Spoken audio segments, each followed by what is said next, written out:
Possessive का definition होता है, जैसे कह रहे हैं कि अधिकार या संबंध। तो किसी व्यक्ति, वस्तु या जगह पर आपका अधिकार हो सकता है या संबंध हो सकता है।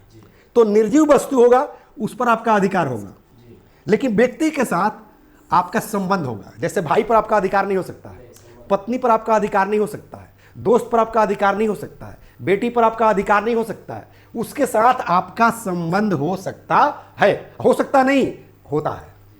क्या मैं राइट रॉन्ग?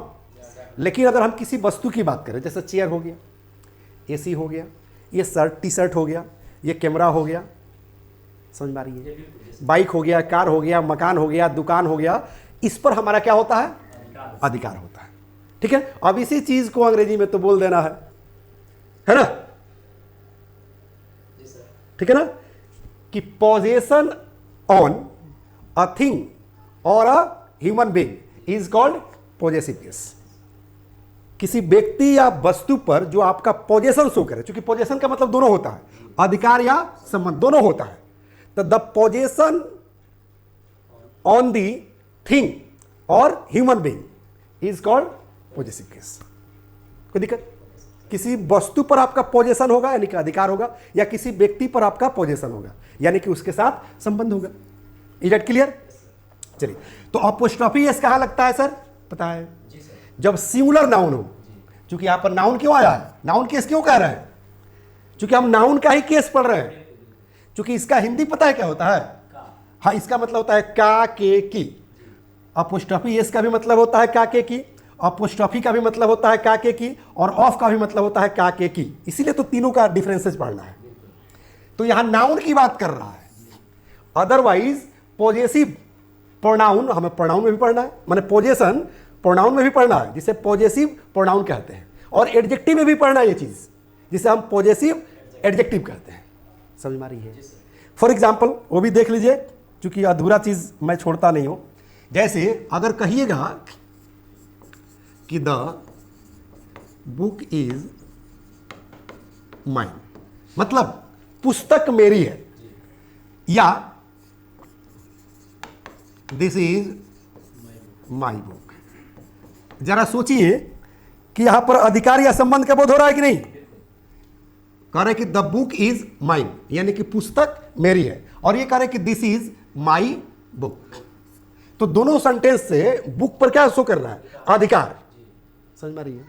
तो यहां पर जो है माइन लगा हुआ है, ये पॉजेसिव प्रोनाउन है, याद रखिएगा, पॉजेसिव प्रोनाउन है। लेकिन यहां पर जो है बुक के पहले माई लगा हुआ है, जो बुक पर आपका पोजेशन दिखा रहा है, अधिकार दिखा रहा है। तो यहां पर माई क्या है? पॉजेसिव एडजेक्टिव है। समझ में आ रही है? तो पॉजेसिव प्रोनाउन भी होता है और पॉजेसिव एडजेक्टिव भी होता है। जब हम लोग वो चैप्टर शुरू करेंगे, प्रोनाउन तो वहां हम लोग पढ़ेंगे, एडजेक्टिव शुरू करेंगे तो वहां पढ़ेंगे। यहां सिर्फ हम कंसेप्ट क्लियर कराएं, क्योंकि यहां पर करें कि द नाउन केस, माने नाउन के साथ जो है अपोस्ट्रोफी एस कहां लगता है, अपोस्ट्रोफी कहां लगता है, और ऑफ कहां लगता है। अब समझ में आ रही है? कोई दिक्कत?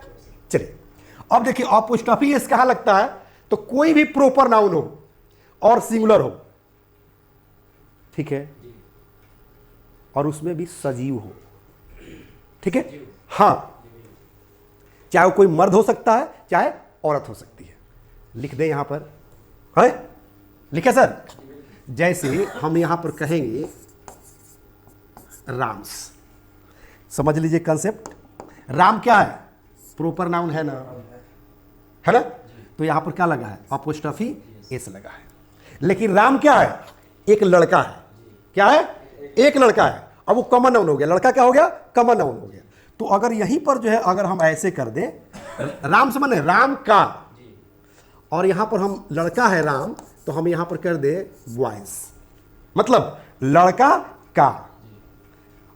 अब यहां पर थोड़ा सा जोड़ दें, थोड़ा सा आगे बढ़ चले, राम्स बुक मतलब राम की पुस्तक, और एक करके बॉयज ड्रेस, मतलब नहीं, लड़कों का नहीं, यही तो समझना है, लड़का का ड्रेस, लड़का का ड्रेस। साहब सर यही चीज समझना है, यही तो टीचर समझा नहीं पाते हैं। ठीक है, इधर थोड़ा सा इरेज कर दें। The first step towards achieving your dreams is having the right coach. Get the best education with English Plus by Sanjeev Sivaneer and make your spoken English dreams come true. Download the app now.